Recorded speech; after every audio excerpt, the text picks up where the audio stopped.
Nous avons tendance à en avoir peur ou à les trouver passablement agaçantes, surtout quand elles s'invitent au petit déjeuner.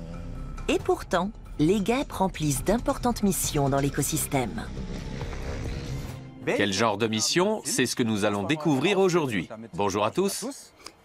Soyez les bienvenus dans Xenius. Aujourd'hui, nous allons tenter de mieux connaître les guêpes, des insectes plutôt mal aimés, il faut bien le dire.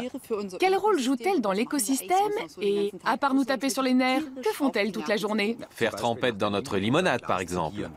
Ou nous piquer dans le pire des cas. Je vous assure que je vais devoir prendre sur moi aujourd'hui. Caro a la phobie des insectes et ce n'est rien de le dire. Mais à nous deux, vous allez voir, on va y arriver. Nous sommes dans la région de Bonn, en compagnie d'un spécialiste des hyménoptères, le nom scientifique de la famille d'insectes des guêpes. Il va nous prouver qu'elles valent mieux que leur réputation. Alors ça, je demande à voir. Notre spécialiste, c'est le monsieur, là-bas, avec le filet à papillons, au beau milieu de ce champ expérimental. Nous allons attraper quelques guêpes avec lui. Enfin, nous... Oui, nous. Il n'y a pas de raison qu'il n'y en ait qu'un qui se fasse piquer. On reste solidaires. Bon, d'accord. Fais-moi confiance. Mais avant de s'aventurer dans le champ, on va apprendre à mieux les connaître. Voici le portrait de ces petites bêtes qui font tellement peur aux meilleurs d'entre nous. Regardez.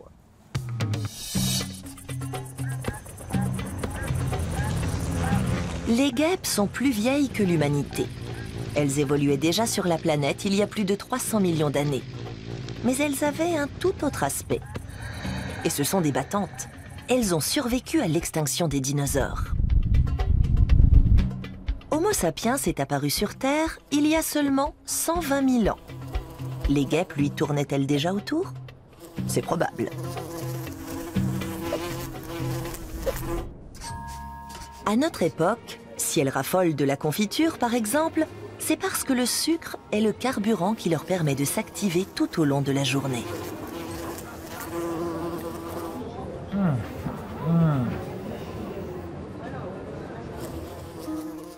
À ce jour, on a recensé 130 000 espèces de guêpes à travers le monde.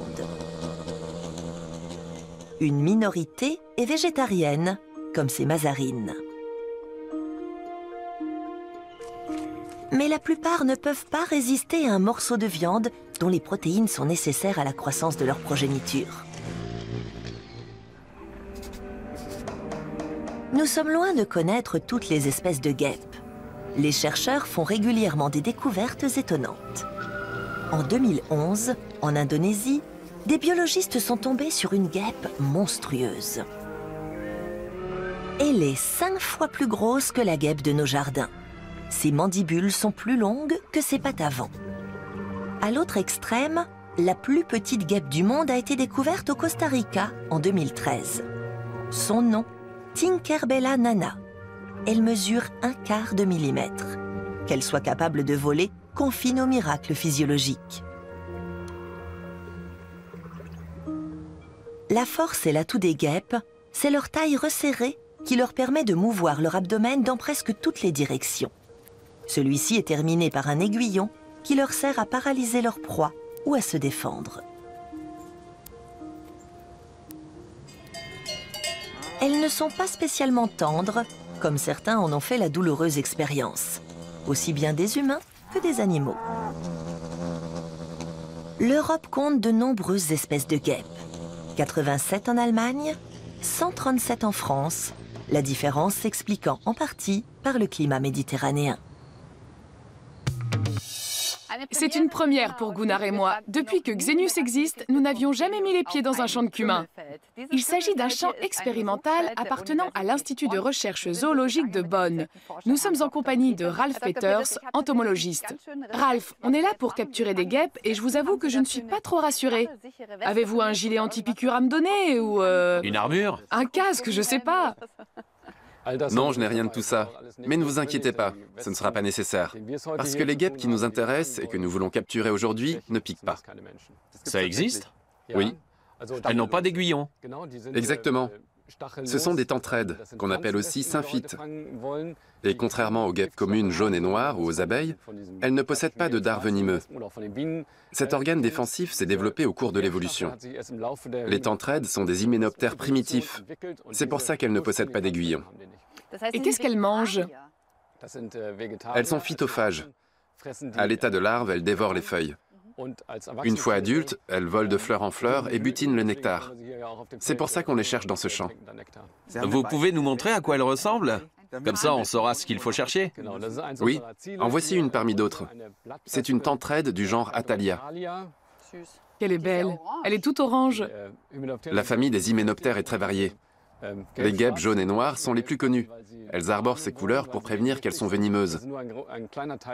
Mais ce n'est qu'une espèce parmi des milliers d'autres. Certaines, comme cette tentrède, n'ont pas cet étranglement entre le thorax et l'abdomen. Elle n'a pas une taille de guêpe. Silhouette en H. Mais c'est bien une guêpe. Pourquoi cette espèce vous intéresse-t-elle particulièrement? Qu'est-ce qu'elle a de singulier? En fait, nous nous intéressons à tous les hyménoptères, c'est-à-dire les guêpes et les abeilles, qui butinent les fleurs de cumin. L'idée est de déterminer quelles espèces sont susceptibles de les féconder. Ce que nous voulons, c'est obtenir des graines, et pour cela, la fleur doit être fécondée, comme pour les pommes et les poires. Comment les guêpes s'y prennent-elles? Elles n'ont pas ces petites corbeilles à pollen sur les pattes postérieures, comme les bourdons ou les abeilles. Comment font-elles pour le transporter? Les bourdons et les abeilles comptent effectivement parmi les pollinisateurs les plus importants. Ils sont dotés de soies plumeuses et de petits réceptacles sur les pattes adaptés à la récolte du pollen. Mais certaines guêpes butinent aussi les fleurs. Elles sont relativement nombreuses d'ailleurs. Et elles sont également capables de transporter le pollen qui adhère à leur corps. Ce sont donc des pollinisateurs potentiels qui peuvent a priori nous intéresser. Comment elles procèdent exactement, c'est ce que nous sommes en train d'étudier. Et si j'ai bien compris, c'est un de vos sujets de prédilection. Formidable. Comment fait-on pour capturer une guêpe avec un filet? On les attire en bourdonnant? Non, ça ne marche pas comme ça. Soit on l'attrape dès qu'on la repère sur une fleur en train de butiner, mais ce n'est pas la méthode la plus efficace. Soit on fauche avec son filet à travers le champ et on regarde ce qui s'est pris dedans. Ok, on y va alors. Oui, on va y aller. Et on verra si on fait une moisson intéressante. Et moi, je vais essayer de n'assommer personne. Ce serait dommage. Elle va nous mettre KO. Allez. On y va.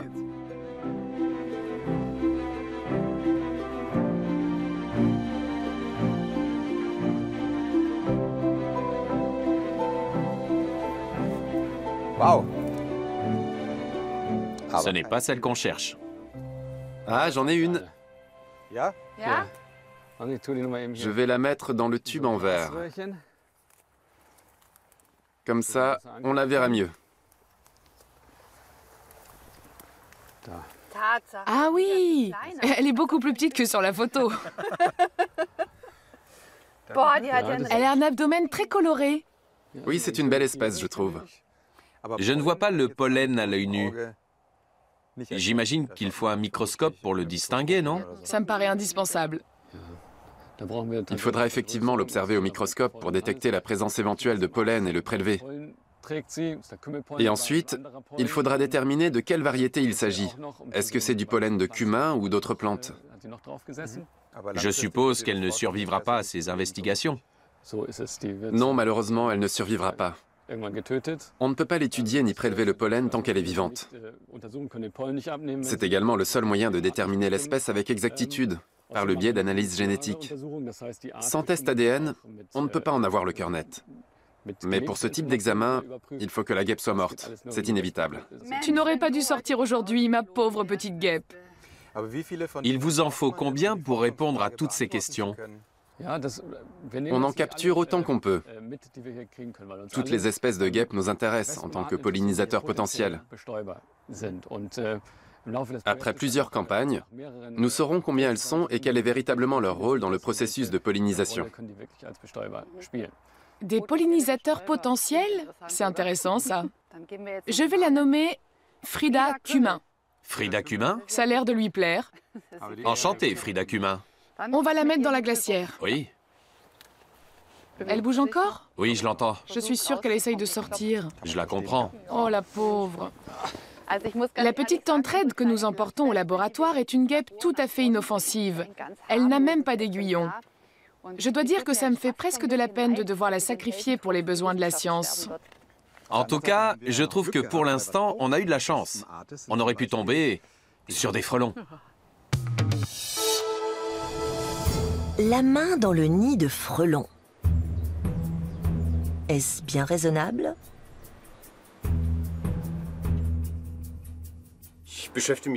Je connais bien les frelons, mais je reste quand même sur mes gardes.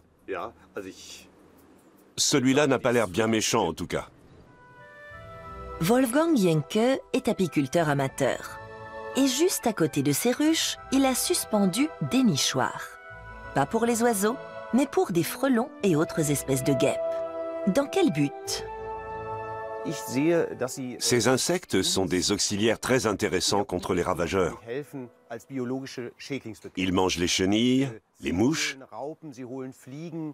On ne s'en rend pas forcément compte, mais ils ont une place essentielle dans l'écosystème.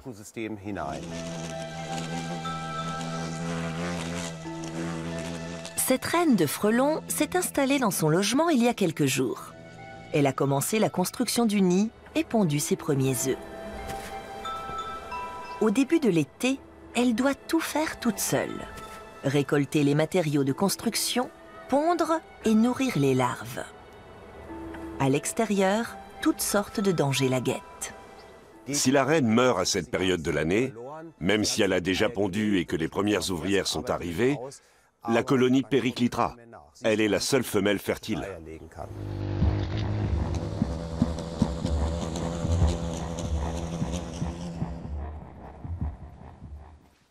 Pour la soulager, l'apiculteur la nourrit avec une pâte sucrée. Cela évite à la reine de s'épuiser en aller-retour.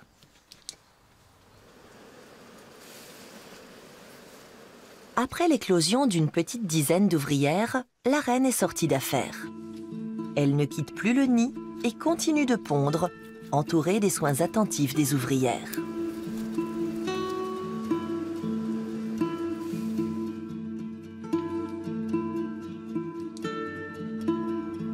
Les ruches sont juste à côté. Étonnant, car certaines guêpes mangent les abeilles. Mais elles ne s'attaquent presque jamais à des colonies entières. Une guêpe qui s'aventurerait dans une colonie d'abeilles en bonne santé n'en ressortirait probablement pas vivante. Une colonie peut compter jusqu'à 60 000 abeilles. Les gardiennes surveillent l'entrée de la ruche. Si un intrus s'approche, elles le chassent et peuvent même le tuer. De nombreux hyménoptères sont menacés et par conséquent strictement protégés. Wolfgang Jenke est fier d'avoir hébergé un nombre considérable d'espèces, le plus souvent inoffensives. Comme cette guêpe rousse, en voie de disparition, reconnaissable à la couleur caractéristique des premiers segments de son abdomen. Son nid est relativement petit, les colonies ne comptent que quelques centaines d'individus. Wolfgang Jenke accueille la guêpe norvégienne pour la première fois. Celle-ci est en train d'éclore. Cette espèce, répandue dans toute l'Europe centrale, vit surtout dans les régions montagneuses.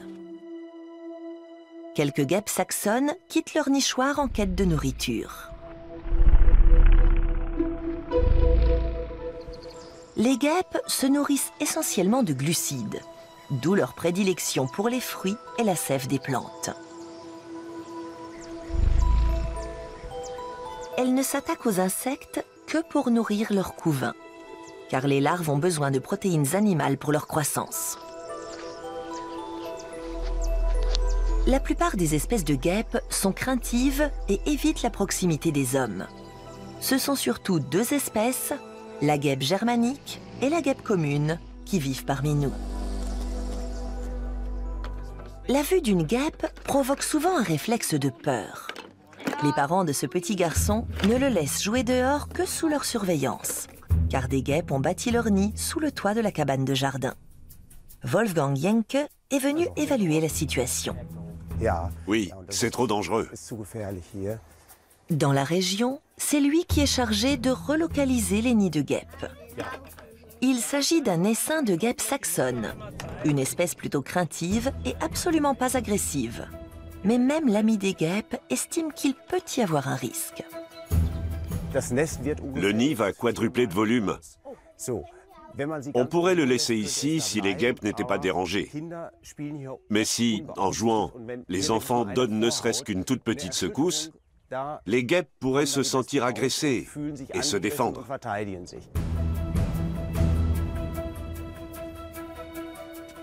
Wolfgang Jenke commence le déménagement, avec les plus extrêmes précautions. Les guêpes se laissent enfermer dans le nichoir sans attaquer.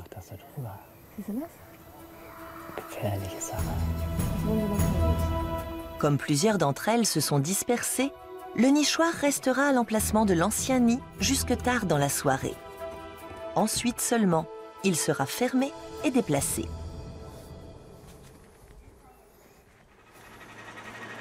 Le lendemain, Wolfgang Jenke les conduit à leur nouveau domicile. Alors, qu'est-ce que tu nous apportes? Je t'apporte des guêpes. Les guêpes sont souvent relogées dans des vergers où elles protègent les arbres des insectes ravageurs. Il installe le nichoir dans un arbre le plus délicatement possible. Comment les guêpes vont-elles réagir au déménagement? Mystère. Pour l'instant, elles restent calmes et semblent s'habituer à leur nouveau lieu de résidence. Quant à la reine des frelons, elle a bien passé le cap des débuts difficiles. Elle continuera de pondre jusqu'à l'automne pour assurer la survie de sa colonie.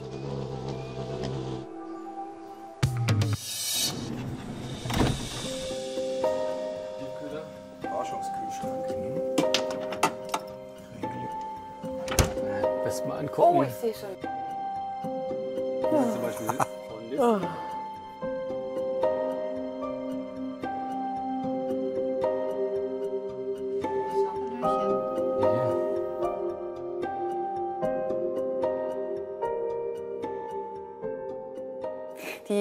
Nous voici à présent à l'Institut de recherche zoologique de Bonn, où nous allons examiner la guêpe que nous avons attrapée tout à l'heure dans le champ de cumin. Elle a été congelée, montée sur une épingle et placée sous ce microscope. On a regardé, mais on n'a pas distingué grand-chose, pour être franc. Est-ce qu'il y a du pollen? C'est ce que nous allons voir. Le pollen est minuscule. Lorsqu'il y en a beaucoup, on le voit à l'œil nu. Dans le cas contraire, il faut utiliser le microscope et on a recours à un procédé spécifique pour prélever les grains de pollen qu'a transporté l'insecte. Qui consiste en quoi? On tamponne la guêpe avec une bille de gélatine placée au bout d'une aiguille. C'est comme ça qu'on récolte le pollen. Ça agit comme de la colle. Oui, c'est ça. On tamponne la totalité du corps pour faire adhérer le pollen. Ensuite, on récupère les petits morceaux de gélatine pour réaliser une préparation microscopique. Est-ce que c'est suffisant pour identifier le type de pollen dont il s'agit? Non, ce serait trop simple. Au mieux, on constate la présence de pollen.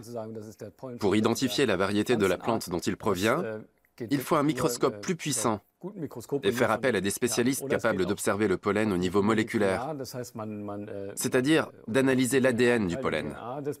Bon, on va tamponner et on verra ce qu'on récolte.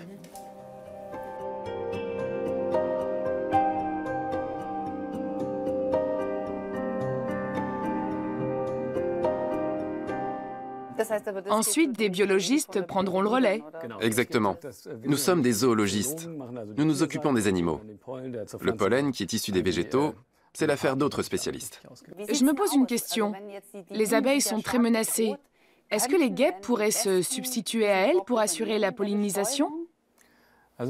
Oui, au moins en partie.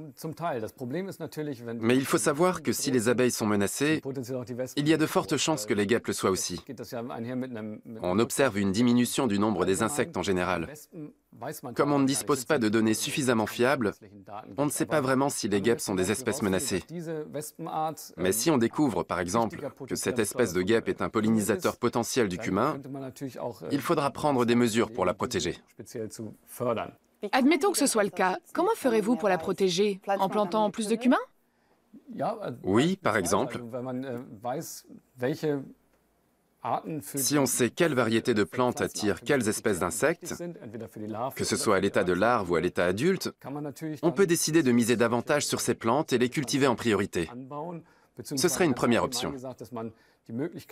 Ce qu'on peut faire aussi, c'est planter des bandes fleuries ou laisser pousser des herbes sauvages dans les champs cultivés. De cette façon, on met toutes les chances de leur côté et on leur permet de jouer pleinement leur rôle de pollinisateur. Et qu'en est-il des pesticides? Est-ce qu'ils sont sélectifs? Ou bien détruisent-ils toutes les espèces sans distinction? Les guêpes, les abeilles et les autres? En général, ils éliminent toutes les espèces. Comme on en sait plus sur les abeilles que sur les guêpes, on peut agir de façon plus ciblée. Mais la solution qui doit prévaloir dans tous les cas, c'est de réduire les pesticides et de diversifier les paysages. Avec plus de bandes fleuries, des haies, des bosquets. Ce serait bénéfique tant pour les abeilles que pour les guêpes. Une fois que les résultats sont connus, à qui sont-ils communiqués? Quand nous savons quelles espèces d'insectes sont associées à quelle variété de plantes, ces données sont rendues publiques. Les premiers concernés sont bien évidemment les agriculteurs. Ils peuvent ainsi savoir quels insectes sont susceptibles de polliniser leurs plantes, y compris ceux auxquels on ne pensait pas. Ensuite, c'est aux responsables politiques d'agir au sein de la filière agricole. À ce moment-là, c'est à eux de prendre les mesures nécessaires pour sauvegarder ces insectes. Et qui s'occupe de sensibiliser le public? Ralph Peters, bien sûr. C'est vrai que notre mission consiste aussi à redorer l'image des guêpes. Une guêpe, ce n'est pas seulement un insecte enquiquinant qui s'incruste sur la tarte aux mirabelles ou les grillades. Elle compte parmi les très nombreuses espèces qui jouent un rôle capital dans le milieu naturel et qui sont indirectement utiles à l'homme. Message reçu. Merci infiniment. Merci beaucoup. Même moi qui ai une peur bleue des insectes, je dois bien admettre que les guêpes, y compris les guêpes communes, sont plus précieuses qu'on ne le croit. Voici quelques conseils pour tous ceux et celles qui, comme moi, partent en courant à la vue d'une guêpe.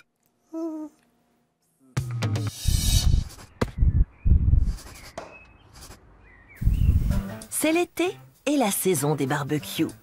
L'odeur des saucisses grillées parfume l'air.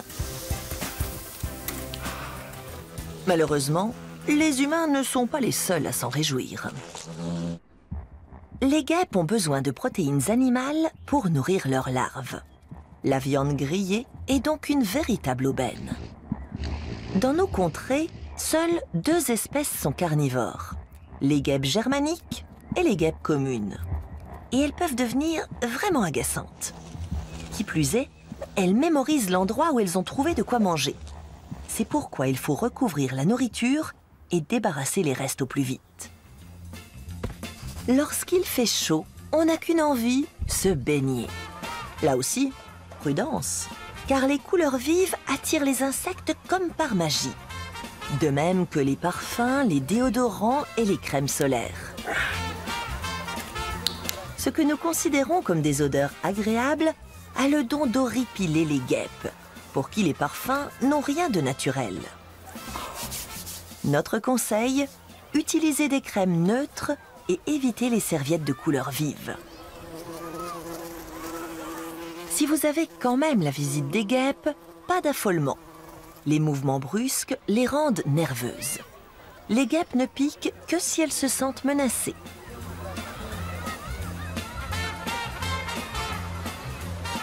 Leur souffler dessus pour les faire partir n'est pas non plus une bonne idée. Le gaz carbonique ainsi exhalé envoie un signal de danger qui met les guêpes en état d'alerte maximum.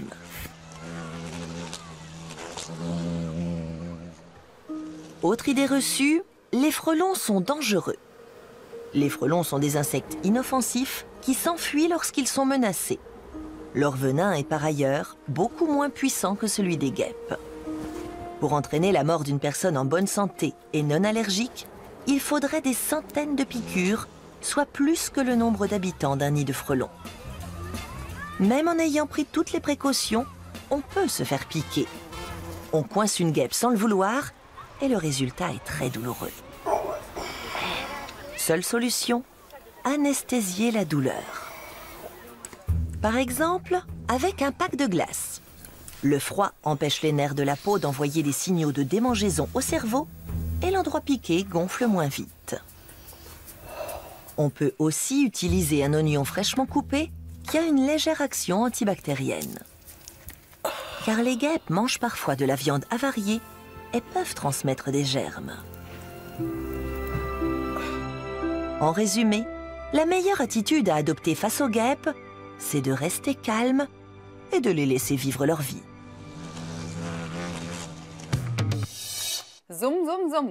Un bourdonnement un peu agaçant, mais rien de bien méchant.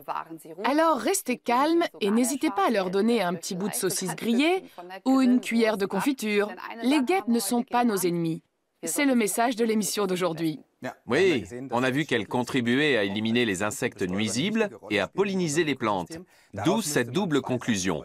Premièrement, les guêpes ont besoin d'un lobby plus puissant. Alors commencez par recommander cette émission à tous vos amis. Deuxièmement, les